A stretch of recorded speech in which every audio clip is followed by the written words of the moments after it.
అమరావతి పునర్నిర్మాణానికి ప్రధాని మోదీ రావడం శుభసూచకమని TDP MP Appalanaidu తెలియజేశారు. గత 5 ఏళ్ల జగన్ పాలనలో అన్ని వ్యవస్థలు విధ్వంసమయ్యాయని అన్నారు.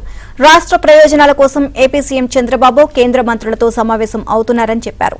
ప్రధాని మోదీ అమరావతికి రావడం ద్వారా పెట్టుబడిదారుల్లో నూతన ఉత్సాహం వస్తుంది అని, తద్వారా పెట్టుబడులు పెట్టేందుకు పారిశ్రామికవేత్తలు ముందుకు వస్తారని అప్పలనాయుడు తెలియజేశారు.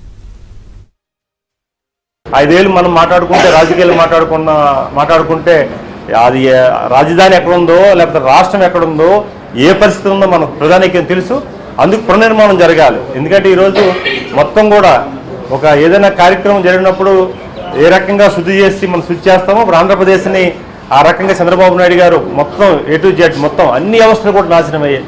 ఒకటి కాదు, అన్ని వ్యవస్థల్లో నాశనం అయ్యాయి కనుక ఆ వ్యవస్థల్ని మరి సెట్టడి చేయడానికి మన ప్రధానమంత్రి గారు మోడీ గారు సహకారం తీసుకుంటారు కనుక మళ్ళీ వారిని కూడా తీసుకొచ్చి ఒకసారి, ఎందుకంటే లాస్ట్ టైం కూడా మనకి విశాఖపట్నం వచ్చారు. విశాఖపట్నం కూడా రైల్వే జోన్ విషయంలో కానీ ఇతర డెవలప్మెంట్ యాక్టివిటీస్ కూడా శంకుస్థాపన చేయడం జరిగింది. మళ్ళీ అమరావతి తీసుకొచ్చి మళ్ళీ కొత్త ఎనర్జీ, ఎందుకంటే మొత్తం అంతా మనం గత 5 ఏళ్ళు పూర్తిగా వినాశానికి దారి చేసిన సంఘటన మనం చూసాం.